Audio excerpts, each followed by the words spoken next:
My wife thought I was on a business trip. My best friend thought I was a fool. They both forgot I own the security cameras. I always thought my life was the American dream poster child. I'm a 32-year-old software architect, married to Sarah 30, the woman I've adored since college. We have a beautiful home in a quiet Virginia suburb, a golden retriever, and a 3-year-old son, Leo, who is the light of my life.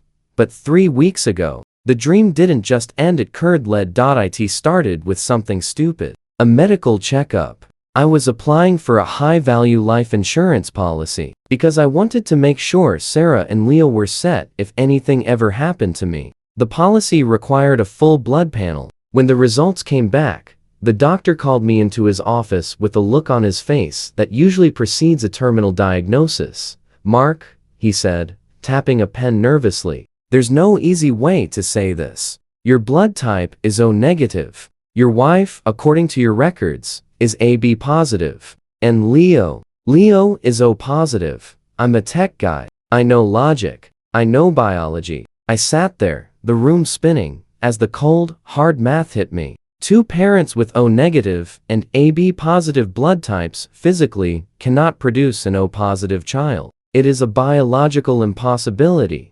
I didn't scream. I didn't cry. I just felt a strange, icy numbness settle over my chest. I thanked the doctor, walked to my car, and sat in the parking lot for 2 hours. Sarah is a tradwife influencer. She spends her days filming aesthetic, day in the life, videos making sourdough, folding laundry in organic cotton, and talking about the sanctity of the family unit. Our perfect life was her content. If this got out, her entire world would vanish. But more importantly, my world had already vanished. I didn't go home. I went to a local lab and paid for an expedited private DNA test for myself and Leo. I used a hair sample from his brush I had in my gym bag. I'd been meaning to clean it out.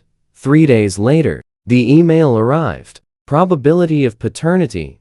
Oh, the world went gray. Every memory of the last 4 years felt like a deep fake. Every "I love you," every late night feeding, every cent I'd put into our joint savings, it was all a performance. But I didn't confront her. Not yet. See, if I just divorced her, she'd take half the house, alimony, and child support for a kid that isn't even mine. In my state, if you've acted as the father for years, the court often makes you keep paying. I wasn't just going to lose my family. I was going to be forced to fund her life with the man who actually fathered Leo.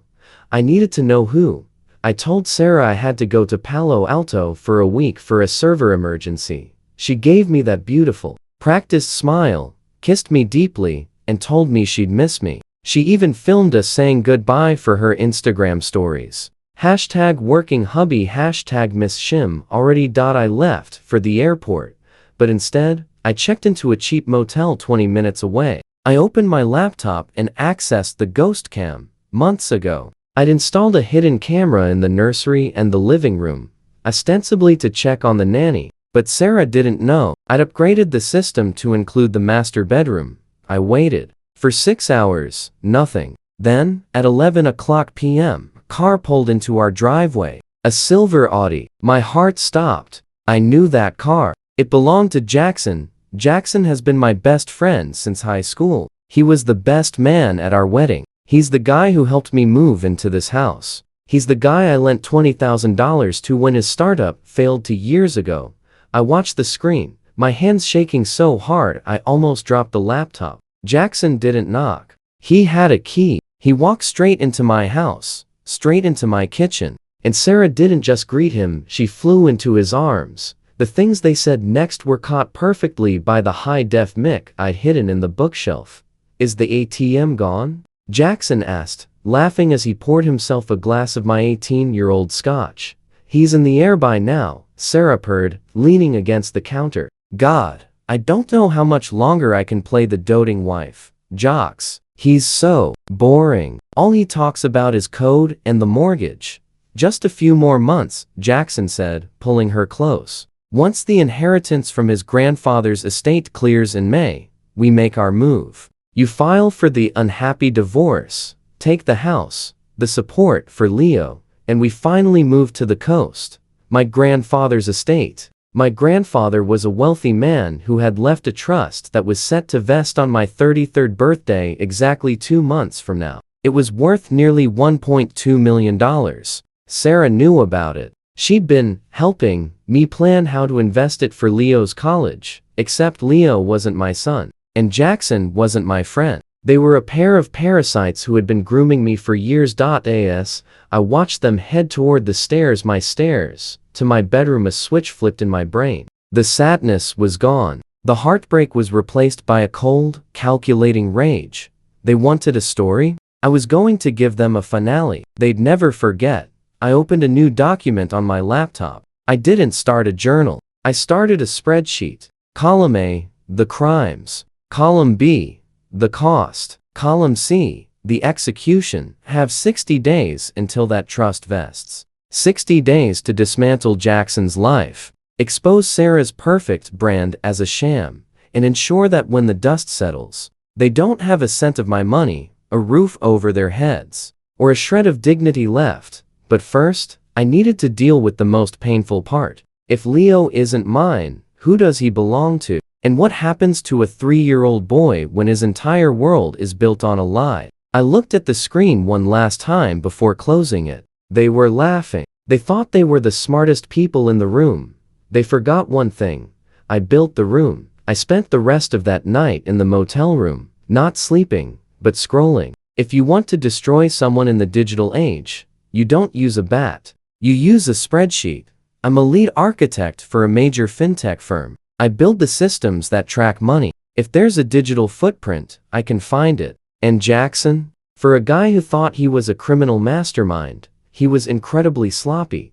I started by remoting into our home iMac. Sarah kept all her influencer brand deals and bank logins saved in a hidden folder. It took me exactly 90 seconds to bypass the encryption. What I found made my blood turn to liquid nitrogen. Sarah hadn't just been cheating. She had been funneling money out of our joint, Leo's college fund, for the last 2 years. Small amounts at first, $500 here, $800 there, labeled as brand expenses or photography equipment, but the trail didn't end at a camera shop. Every single cent had been transferred to a private Venmo account tied to a shell company.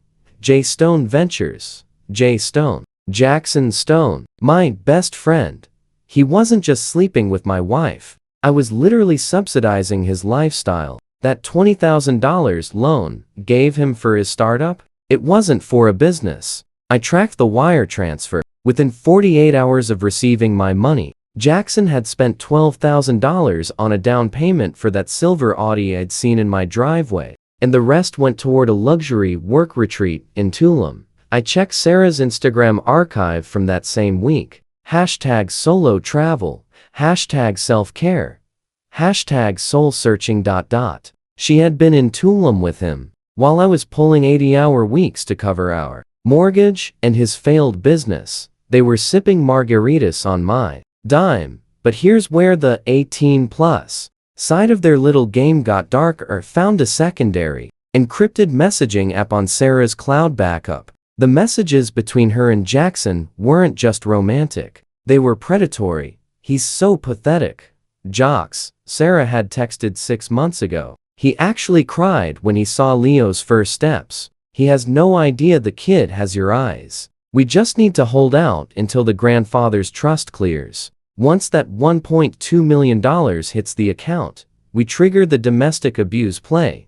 My heart stopped. The domestic abuse play. I kept scrolling. They had a literal script. Sarah had been taking photos of random bruises she'd get tripping on the stairs, a bump from the kitchen counter, and filing them in a folder labeled evidence. She was planning to claim I was physically abusive to get an emergency restraining order, kick me out of my own house, and secure 100% of my assets and the trust money under extreme circumstances. They weren't just looking for a divorce. They were looking to put me in a cage. The rage I felt was no longer hot. It was a sub-zero, calculated precision. I didn't call a lawyer. Not yet. In Virginia, if I revealed I knew everything, now she'd go into defense mode and scrub the evidence. I needed her to keep feeling safe. I needed her to keep recording those perfect life videos.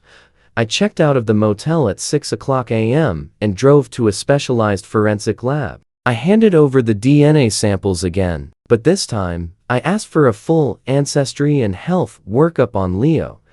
Are there specific concerns, sir? The technician asked. I need to know his medical history, I said, my voice cracking slightly. For his sake. Because here was the kicker. Even though Leo wasn't my biological son, I had raised him for 3 years. I had changed every diaper, wiped every tear, and stayed up through every fever. The thought of Jackson, a manipulative, broke sociopath, being his only father figure made my stomach turn. If I was going to burn their world down, I had to make sure Leo didn't get caught in the crossfire. Or better yet, I had to make sure Jackson was legally and financially radioactive. Step 1 of the revenge, the financial hemorrhage. I knew Jackson's weak point. He was a gambler, not just on sports, but on high-risk, pump-and-dump crypto schemes. He'd been using Sarah's hustled money to try and 10x his way into a life where he didn't need me. I created a fake persona on Telegram, a whale investor named VTech. I reached out to Jackson through a mutual crypto bro group he frequented. I knew his handle because he'd bragged about it during a BBQ at my house last summer. Hey Jay Stone, I messaged. Word is you're looking for a seed entry into the Ethergate launch. I've got an inside line, but the minimum buy-in is $50,000. Interested? I knew he didn't have 50,000, but I knew who did. Our joint grandfather's trust prepayment account. I had moved $60,000 into a liquid high-yield account last month to prepare for the final vesting taxes. Sarah had the viewing password. I waited. 2 hours later, phone ping. A notification from my bank. User, Sarah Home has attempted to reset the daily transfer limit. She was taking the bait. She was going to borrow my grandfather's money to give to Jackson for his big break, thinking they'd replace it before I ever noticed. I didn't block the transfer. I watched the $50,000 leave my account. I felt a pang of pain seeing my grandfather's hard-earned legacy vanish, but I viewed it as an investment in Jackson's total destruction.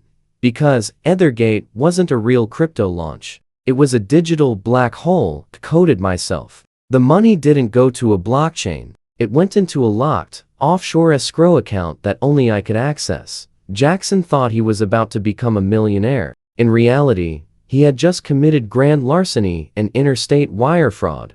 I drove home that evening, pulling into the driveway exactly when I said I would. Sarah ran out to meet me, her camera phone already out. Oh my God, babe. You're back early. She squealed, recording me for her followers. I missed you so much. Leo, look.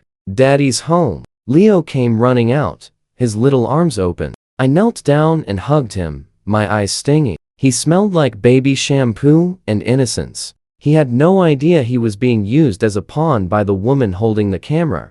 I looked up at Sarah. She looked beautiful, radiant, the perfect wife. I missed you too. Sarah, I said, smiling directly into her lens. You have no idea how much I've been thinking about our future. Over her shoulder, I saw Jackson's Audi parked 3 houses down. He was watching. Just you wait, Jocks, I thought. You think you're the alpha, but you're just the guy I'm about to send to prison. That night, as Sarah slept soundly beside me, probably dreaming of her new life on the coast, I sat in the dark and opened my laptop.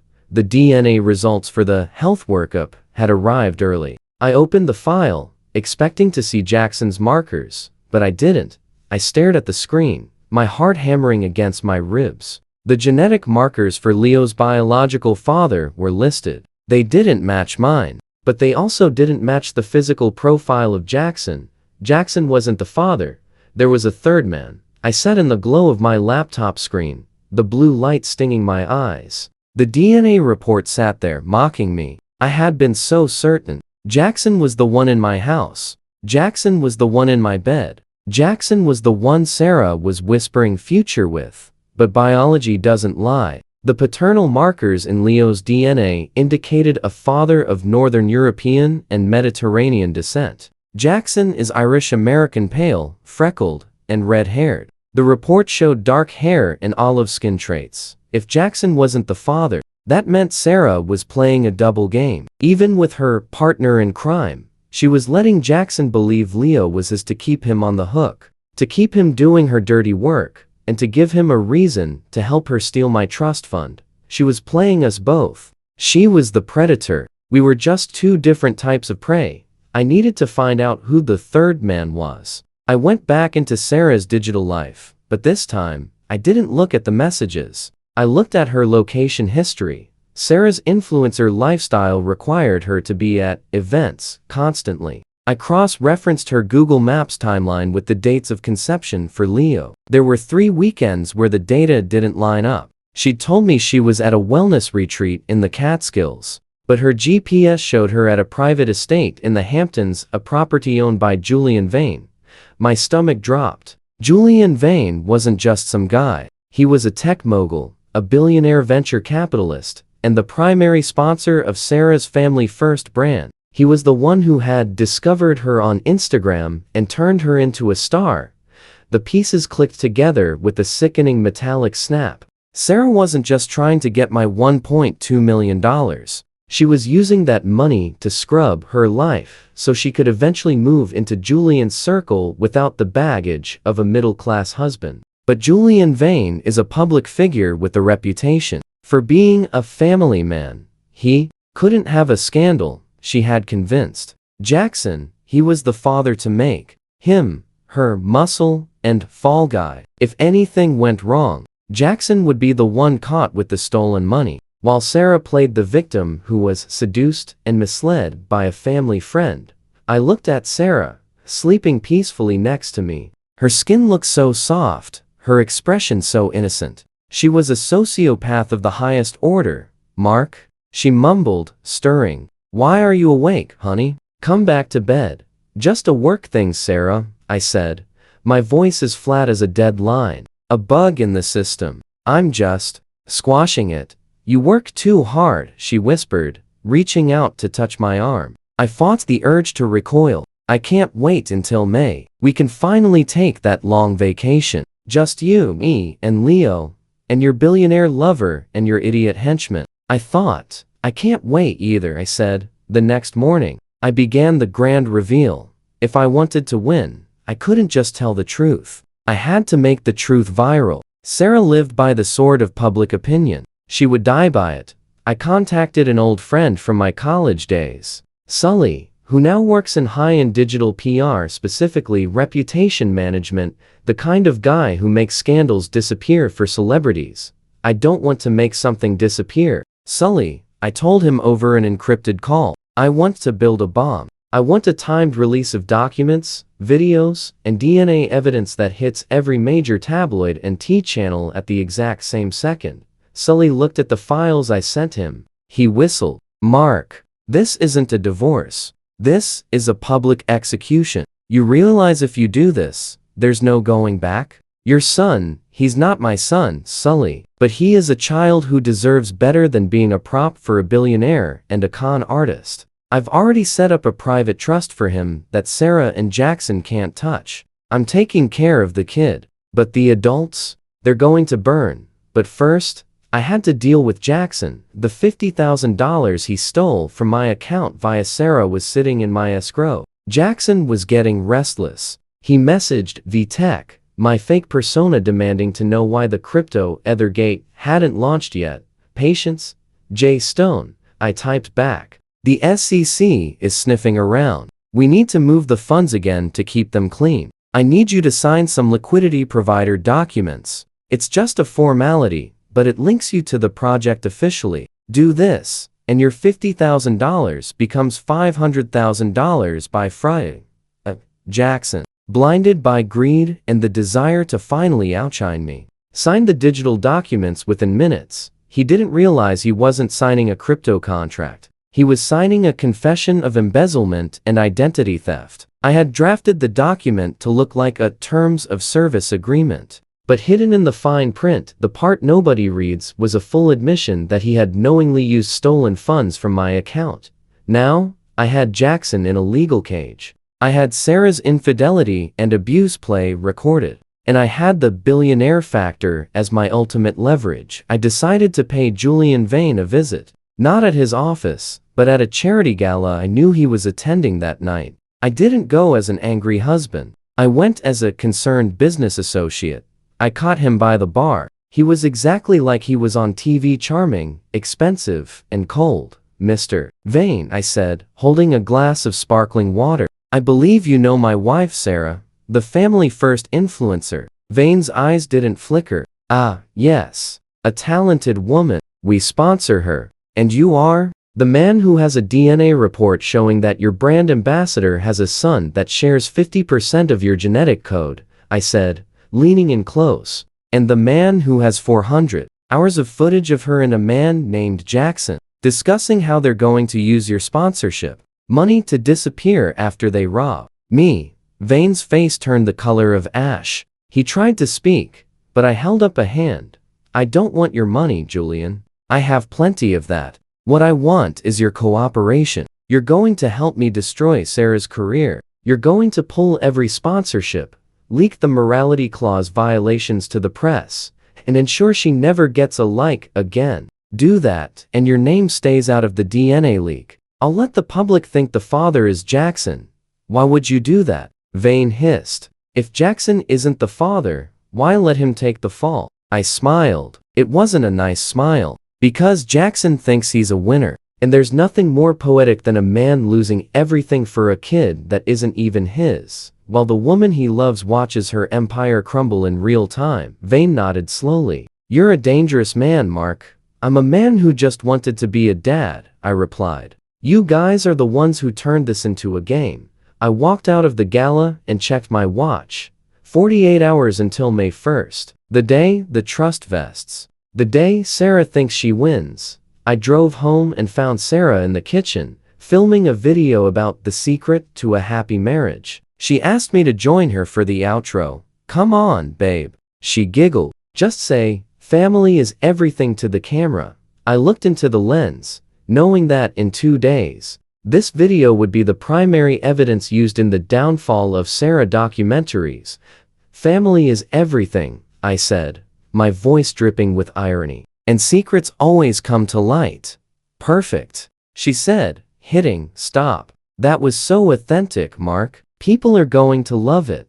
"I know," I said. "They're going to be obsessed." The atmosphere in the house was suffocating. To Sarah, the air tasted like victory. To me, it smelled like a funeral pyre. It was April 29th, 48 hours before the trust was set to vest. Sarah was in high gear. She was packing for our vacation, but I saw what she was really doing. She was systematically moving her high-value jewelry, her designer bags, and her influencer equipment to a storage unit she thought I didn't know about. She was preparing to trigger the domestic abuse play the moment the money hit the account. I watched her through the kitchen window as she loaded the car. She was humming a tune, looking like the picture of suburban bliss. My phone buzzed. It was a message from Jackson. Well, a message to VTech.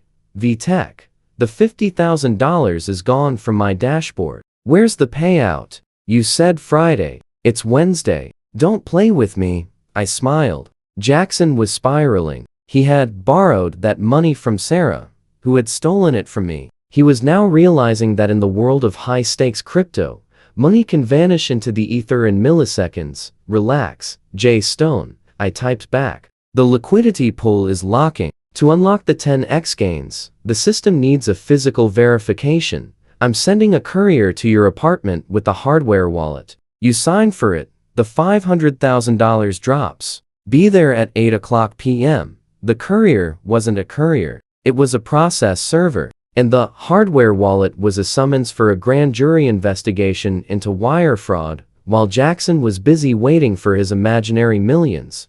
I sat down with Sarah for our final dinner as a family. She had cooked a massive meal pot roast, mashed potatoes, the works. She even poured me a glass of my favorite Cabernet. To us, she said, raising her glass. To the new chapter starting on May 1 st, to the truth, I said, clinking her glass. It sets you free, doesn't it? She laughed, that melodic, fake laugh that had fooled me for a decade. You're so deep lately, Mark. It's sexy. As she ate, I leaned back. I saw Julian Vane the other night.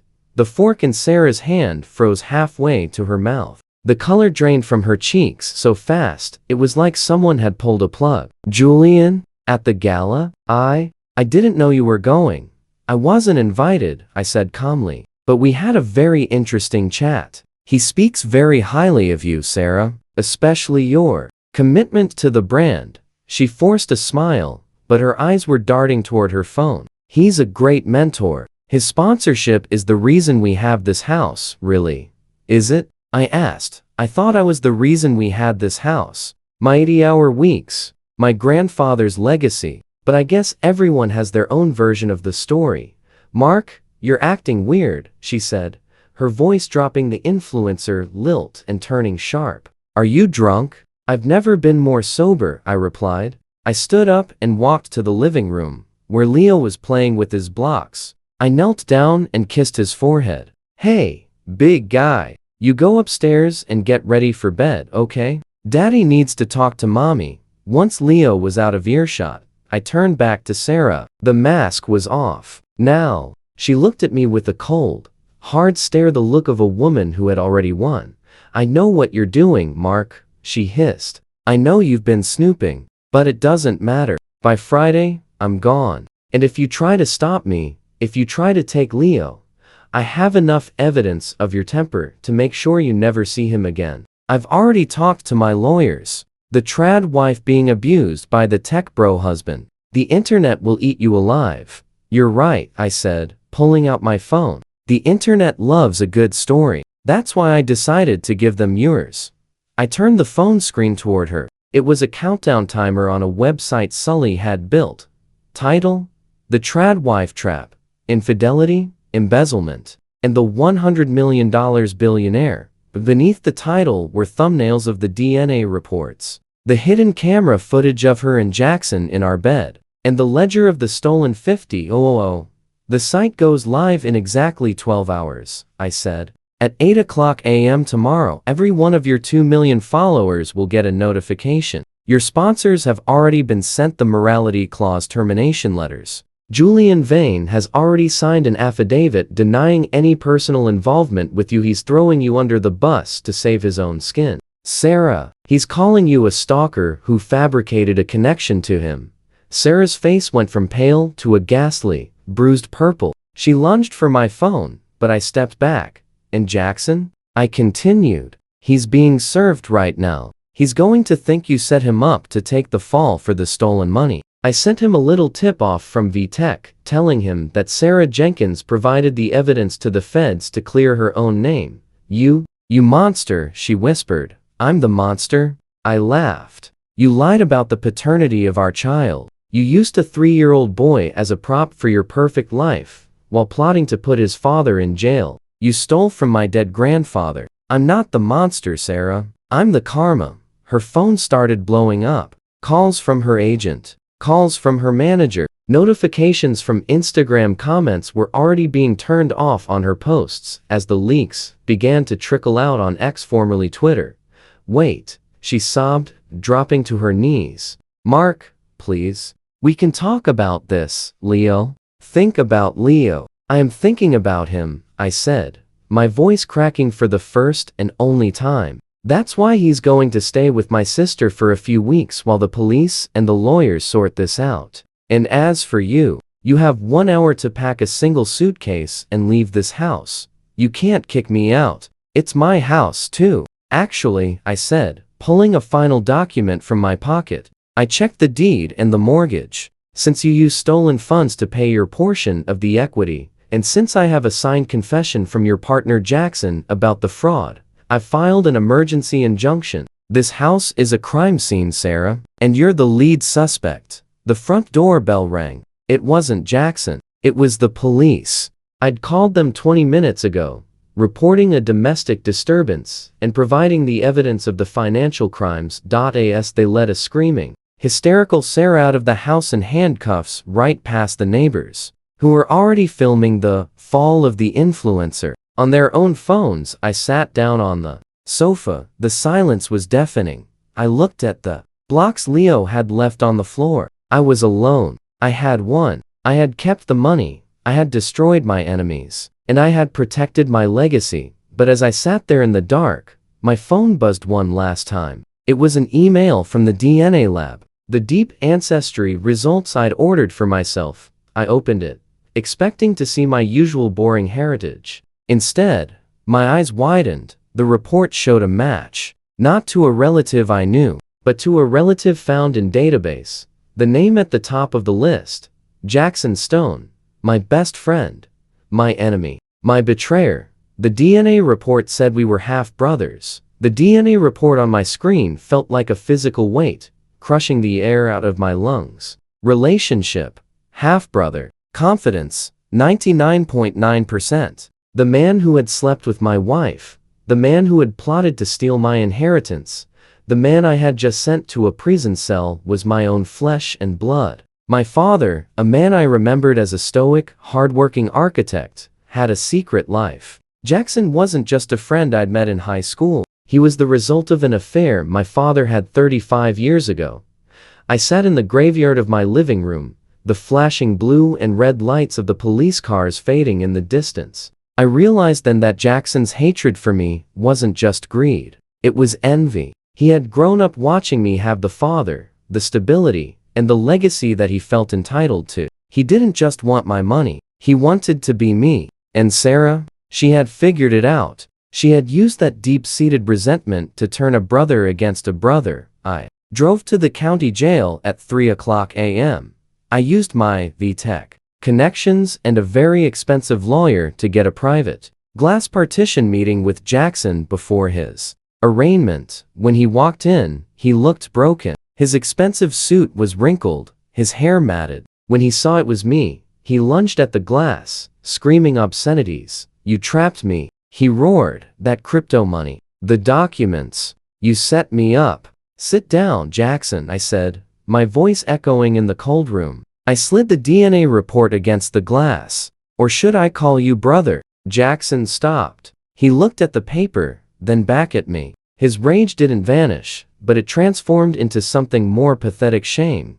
"You knew?" he whispered. "I just found out tonight," I said. "Our father left you nothing because he was a coward who wanted to protect his perfect reputation. But you didn't come to me like a man. You came into my home. You put your hands on my wife. You let me raise a child you thought was yours, just so you could laugh at me behind my back. I loved her, Mark," he choked out. "And Leo, he's my son. You can't keep me from him."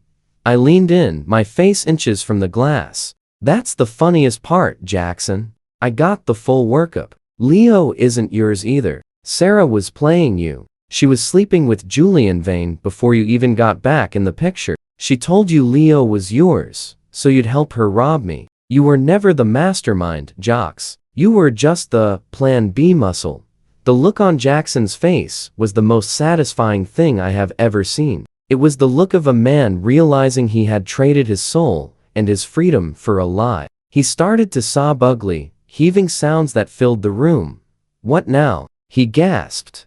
"Now?" I stood up. "I'm not going to drop the charges. You're going to serve time for the $50,000 you stole. But because we share the same blood, I've set up a small, restrictive trust for when you get out. It'll pay for a studio apartment and groceries. No more Otis. No more crypto. You'll live the life our father should have given you, barely enough to survive, but never enough to thrive." I walked out of the jail and didn't look back. 1 month later, the scandal had been the O.J. Simpson trial of the influencer world. Sarah's Family First brand was radioactive. Every video she'd ever posted was being picked over by drama channels, pointing out the moments where Jackson or Julian Vane appeared in the background. She had lost her house, her followers, and her dignity. She was currently living in a trailer park 3 counties over, awaiting her own trial for wire fraud. I'd made sure the 18-plus videos she'd recorded with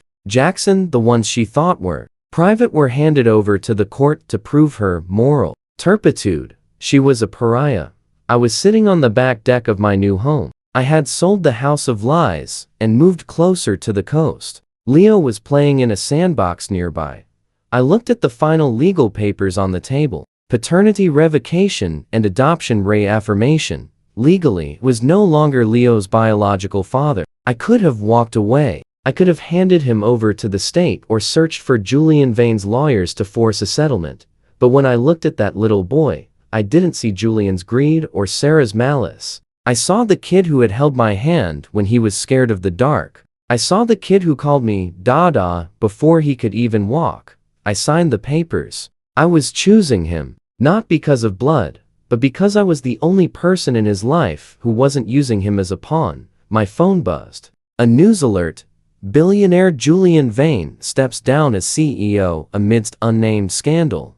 Sully had done his job. While I had kept Vane's name out of the initial DNA leak, I had accidentally leaked his private emails to his board of directors. The board didn't care about a love child, but they did care that he had used company funds to hush up a brand ambassador. He was out. His empire was crumbling. I put the phone face down on the table. I had lost my wife. I had lost my best friend. I had lost my sense of history. But as Leo ran over and handed me a plastic shovel, grinning with a face that looked nothing like mine, I realized I had gained something better. I had gained the truth. And in the end, that was the only thing worth the $5 million price tag. I picked up the shovel and started digging in the sand with him. The Darkland story was over. It was time to build something real.